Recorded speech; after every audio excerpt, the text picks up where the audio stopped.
Good afternoon. I am April Chadwick and I am with the Mortgage Advantage, and I am joined today with Diane Gertis with the Mortgage Advantage.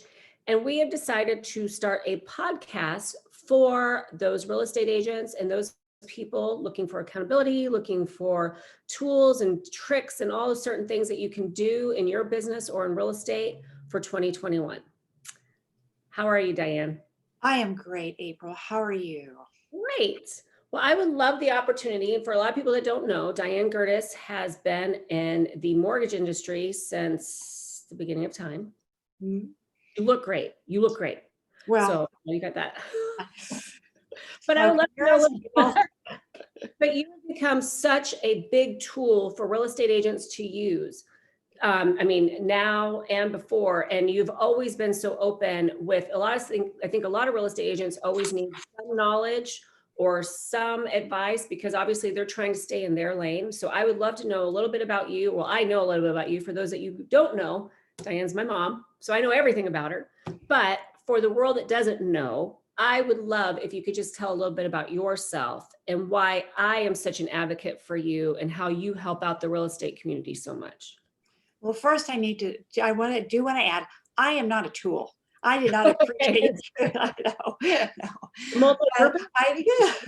But I do like being a source, an act, and I have an opinion about everything, everything. Now, whether anybody wants to take that opinion, of course, that's an individual choice. Great. And now that we're in 2021, and I always like to say, 2020, oh my God, that was just what a year. But what are we going to do when we get into 2021 and it can drink? And we're already seeing the effects of that. So, well, we're in 2021. What a week. what a week, I know. We've already lived 10 years since the beginning. Well, but we are in something that April always likes to say is that we are always in different seasons of our personal lives. Boy, she's had a lot of seasons. I won't go into that, but we have a lot of seasons in our professional life as well, and it's always trying to figure out how to maneuver through and negotiate through the landscape that we're being given at any given time, day. So that's kind of what and being in lending, it's always changing. Just when you think you know everything, I don't. So we're always having to try to, so much of what we do is yes, I know I'm like Rain Man. I can sit here and give you the guidelines and, I don't know my name, but I can give you that. But the other is to have, being able to, and something you said the other day is to be able to connect to people, because both of us, way we work, we're kind of like got to be careful how like a pastor. I mean, I'm not, but like you have to be able to feel like you can share things with us and that we're not going to tell anyone else. And that's the way I feel with my clients in lending. Hey, tell me what's going on with your finances. Tell me what happened here. And then let me make the decision on how we on how we progress, or how I promote it, or how I put a bow on it and present it to an underwriter.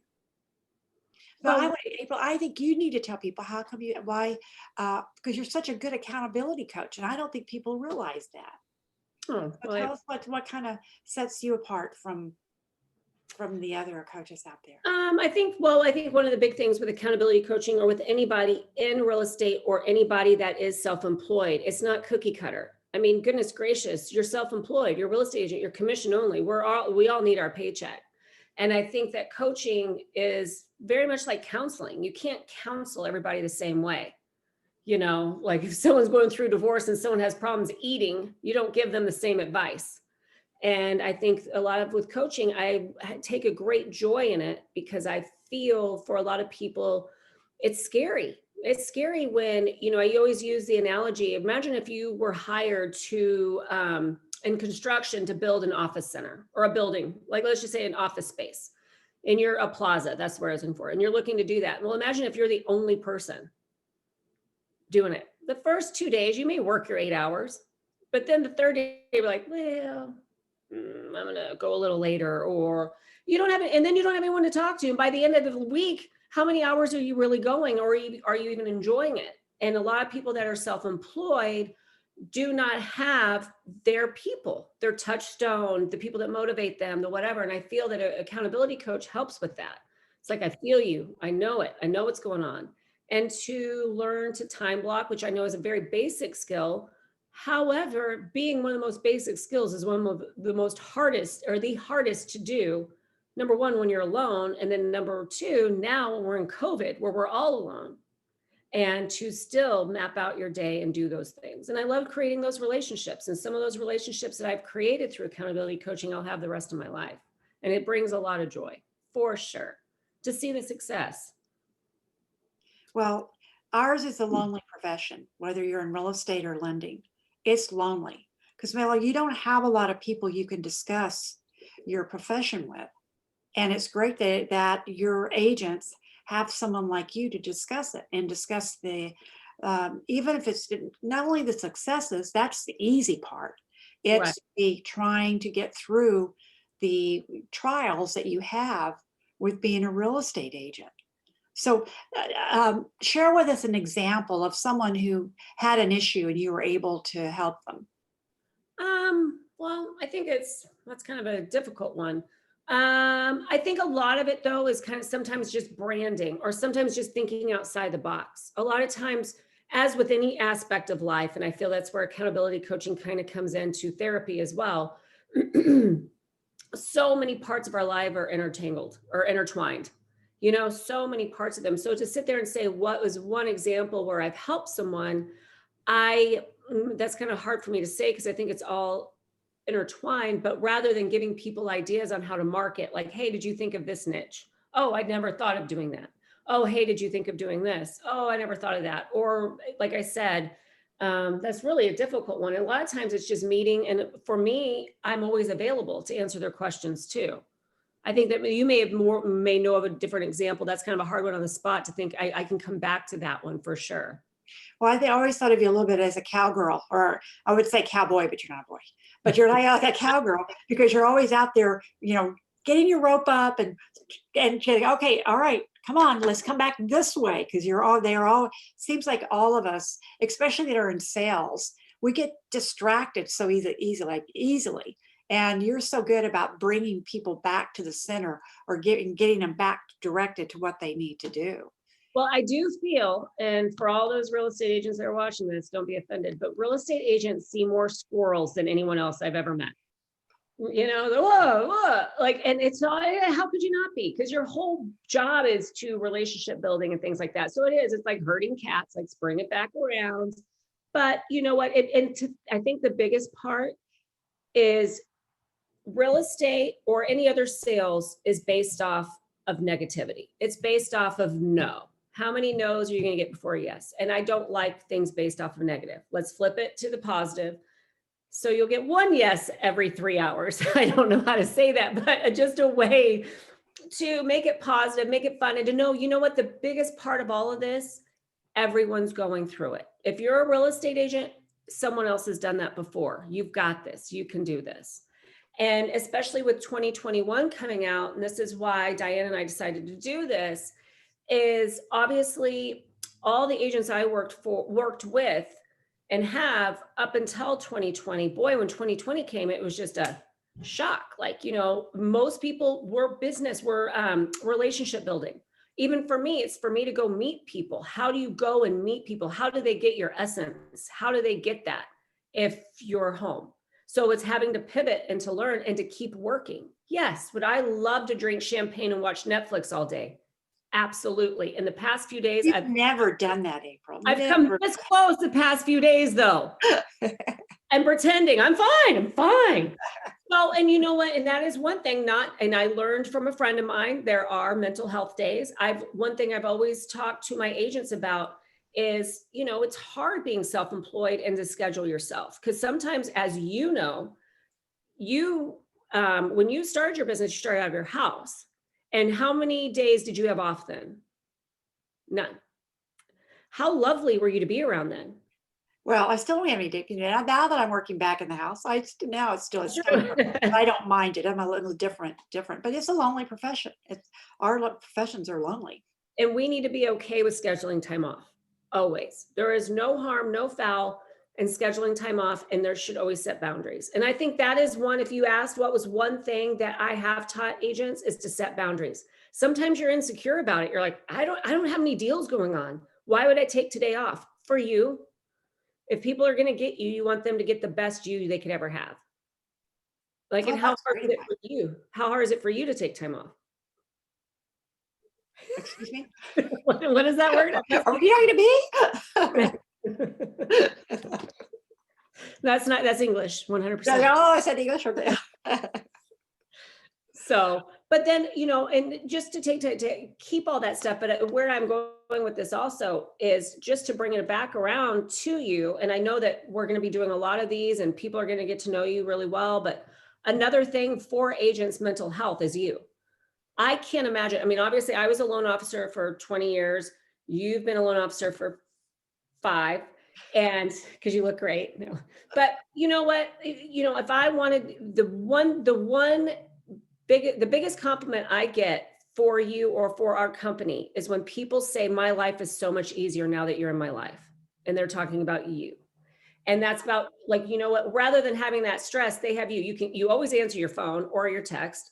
If they have questions like, acceleration clauses, or, oh my gosh, what do I do with, oh, this person has COVID and we can't close. All of these different things, they don't have to stress about it because you're not one who's, oh, when you call, it says, oh, this voicemail box is full. That's a big sign, but also that you always answer and they're there. You, for lack of a better term, are a great tool to have in the toolbox.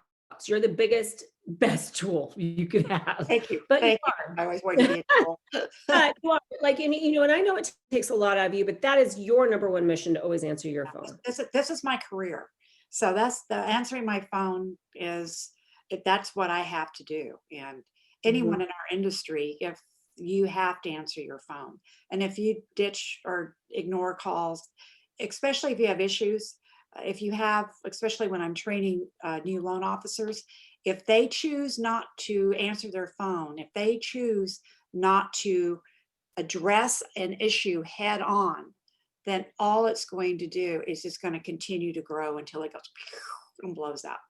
So that is probably, if today, if you just for quick tips, one, like April is talking about, is that she says, like she was saying, to keep yourself structured, as far as, like she talked about real estate agents always looking for bright shiny things, or saying squirrel, or getting off track. But she is so good about keeping people on track and on where they want to go. And the other is to, I don't know, answer your phone and be available, because everybody, and during this time, isn't it something she brought up the other day, is about connecting. We all need to connect. And boy, it's really just funny story. On New Year's Eve, one of my top clients called me and left a voicemail. I didn't get it. As April said, what kind of phone did I have, April? A rotary. She said I had a rotary smartphone.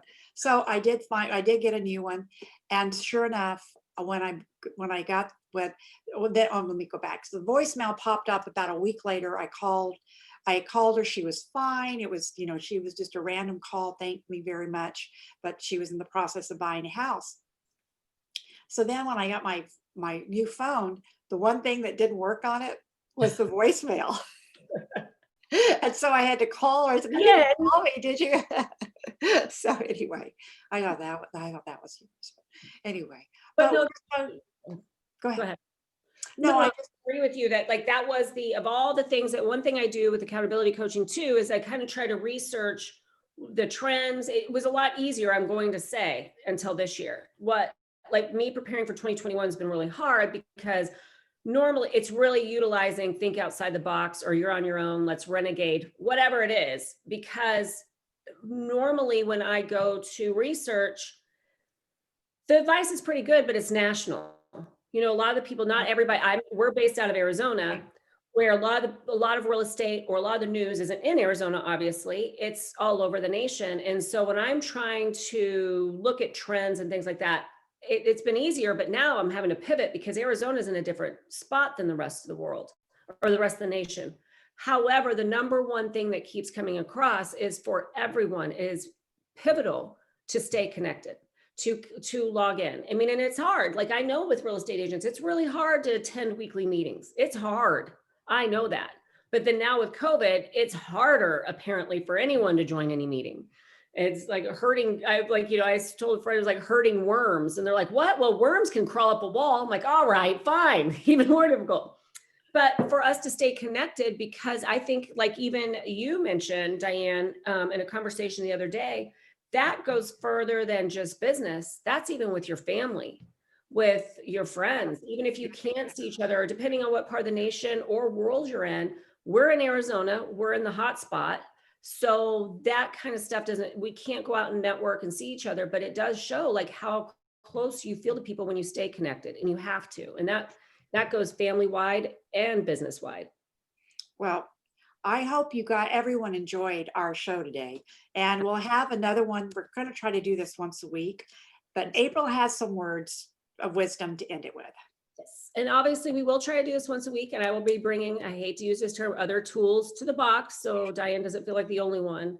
But one of the things talking about of things trying to motivate people, and one of the great quotes I read was that everyone's cheese has been moved. Everyone's cheese has been moved. We need to pivot, we need to change, and the biggest quote was, we need to stop living in denial. Things are not going to go back the way they were.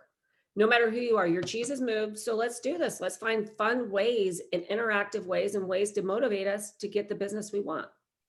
So thank you, Diane. Well, I love you, sweetie. And really appreciate everyone who took the time to watch us. Thank you. And on my phone number, let me give you my phone number. You. Is 480-235-5667. 480-235-5667. Did I get that out? And please feel free to call or text me anytime. Any questions you have or any suggestions you have for our show. Thank you. And you can reach me. I'm April Chadwick, and you can email me, and it's going to be April and then the letter B, like boy, but that is not my middle name, Chadwick. So aprilbchadwick@gmail.com. And we look forward to talking to you next week. Have a great week.